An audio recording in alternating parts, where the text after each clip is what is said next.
Hello friends, வணக்கம். Welcome to ஆமுதல் அக்குவரை சேனல். இன்றைக்கி நம்ம சேனலில் பிறந்த குழந்தைக்கு எந்த படுக்கையை பயன்படுத்துறது, தூளியா மெத்தையா தொட்டிலா? சில பேர் தொட்டியில் தூங்குறது நல்லதுன்னு சொல்லுவாங்க, சில பேர் தூளி கட்டுறது நல்லது, சில பேர் மெத்தை நல்லது அப்படின்னு சொல்லுவாங்க.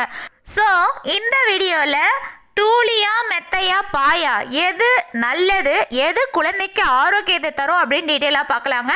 வீடியோக்குள்ளே போகிறதுக்கு முன்னாடி உங்கள் எல்லாருக்கும் ஒரு சின்ன வேண்டுகோள், நம்ம சேனல் பிடிச்சிருந்துச்சு அப்படின்னா லைக் பண்ணுங்கள், சப்ஸ்கிரைப் பண்ணிக்கோங்க. ஏன்னா இந்த சேனலில் pregnancy tips, feeding mothers tips, post pregnancy டிப்ஸும் போடப்படும். அது மட்டும் இல்லாமல் நீங்கள் பண்ணுற லைக் தான் இந்த வீடியோவை நிறைய பேருக்கு கொண்டு செல்லும். சரி, வாங்க இப்போ வீடியோக்குள்ளே போகலாம். பிறந்த குழந்தை தன் தாயோட வயிற்றை விட்டு வெளில வந்ததோ படுக்க நிலையை மாற்றிக்கிறதுக்கு ரொம்பவே சிரமப்படுவாங்க.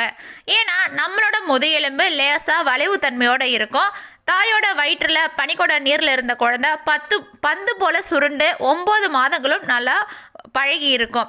திடீர்னு பிறந்ததுக்கு அப்புறமா படுக்க நிலையை மாறும்போது அது குழந்தைக்கு புதுசாகவும் இயல்பற்றதாகவும் இருக்குங்க. இந்த நிலைமையில் பிறந்த குழந்தைக்கு சமதள தொட்டியில் படுக்க வைக்கும்போது உடல் ரீதியான பாதிப்புகள் ஏற்பட அதிக வாய்ப்பு இருக்குது. ஏன்னா நம்மளோட வயிறு பந்து மாதிரி வளைவும் தன்மையோடு இருக்கும். அதனால் பிறந்த குழந்தைக்கு தொட்டிலா தூளியா மெத்தையா எது சிறந்ததுன்னு கேட்டிங்கன்னா, நமது பாரம்பரிய தொட்டிலான தூளி தான் குழந்தைக்கு 100% ஏற்றதுங்க. குழந்தை வயிற்றில் இருக்கும்பொழுது எப்படி வளைவும் தன்மையோட தூங்குச்சோ அதே மாதிரியே தூளியும் இருக்கிறதுனால நம்ம குழந்தைக்கு அதுதாங்க ரொம்ப பிடிக்கும். அது மட்டும் இல்லாமல் கட்டிலில் சமதள பரப்பில் நீங்கள் குழந்தைய போடும்போது அது அவங்களுக்கு பொருந்தாது, சரியாகவும் தூங்க மாட்டாங்க. நீங்கள் பிறந்த குழந்தை வச்சுருந்தீங்கன்னா உங்களுக்கு தெரியும், உங்கள் குழந்தை மோஸ்ட்லி நைட்டில் அழுதுகிட்டே இருப்பாங்க. காரணம் அவங்களுக்கு சரியான தூங்கக்கூடிய சூழ்நிலை இல்லைன்றதான். தூளியில் போட்டால் அவங்க வயிற்றில் இருக்கிற மாதிரியே ஃபீல் பண்ணுவாங்க, அதே மாதிரி அவங்களோட வளர்ச்சியும் சீராக இருக்கும்னு கண்டுபிடிச்சிருக்காங்க. அது மட்டும் இல்லாமல் பெட்டில் இல்லை மெத்தையில் போடும்பொழுது குழந்தைக்கு முதுகு வலி வர அதிக வாய்ப்பு இருக்குது. இதே தூளியில் போட்டால் அவங்களுக்கு முதுகு வலி வராமல் இருக்கும், இல்லைன்னா ரொம்ப கம்மியாக தான் இருக்கும், நல்லா நிம்மதியாக தூங்குவாங்க. தூளியில் குழந்தைய தூங்க வைக்கிறதுனால என்னென்ன நன்மைகள் இருக்குன்னு பார்க்கலாங்க. தூளியில் குழந்தை படுக்கும்பொழுது தாயோட மார்பில் அவங்க ஒட்டி இருக்கிற மாதிரி அவங்களுக்கு ஒரு உணர்வு இருக்கும். இரண்டாவது, அவங்களுக்கு கதகதப்பான உணர்வு இருக்கும். மூன்றாவது, குழந்தையோட முதுகெலும்பு வளைவுகள் சரியாக அந்த தூளியில் பதியறதுனால குழந்தைக்கு நல்லா சௌரியமாக இருக்கும், நல்லா நிம்மதியாக தூங்குவாங்க. நாலாவது, தூளியில் படுக்கிறதுனால குழந்தைக்கு ஒரு நெருக்கமான அம்மாவோட உணர்வு கிடைக்கும், நல்லா தூங்குவாங்க. ஐந்தாவது பார்த்திங்கன்னா, தூளி முன்னும் பின்னும் ஆடுறதுனால குழந்தையோட கேட்கும் திறன் அதிகரிக்கும்.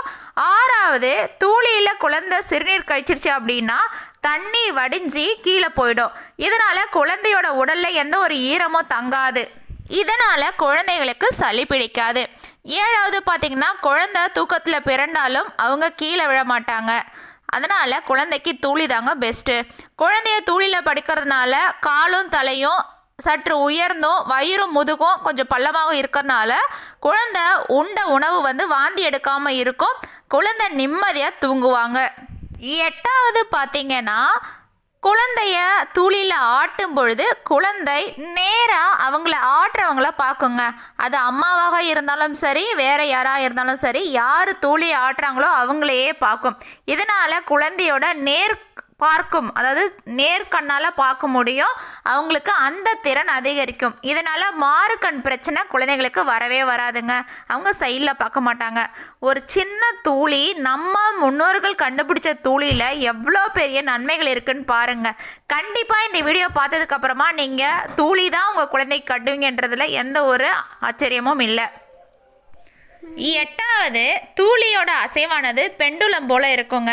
நம்ம எல்லாருக்குமே தெரியும் பெண்டுலம்னா முன்னும் பின்னும் ஆடும்ன்ட்டு. அதே மாதிரியே தூளியும் ஆடுறதுனால குழந்தையோட ஈக்குவலிபிரியம் என்று சொல்லக்கூடிய சிறுமூளை இருக்கு இல்லையா, அது சமநிலையாக இருக்குங்க. ஒன்பதாவது, தூளியின் நீள் குழந்தையோட மேலே விழாதனால குழந்தை நல்லா தூங்கும், நீண்ட நேரம் தூங்குங்க.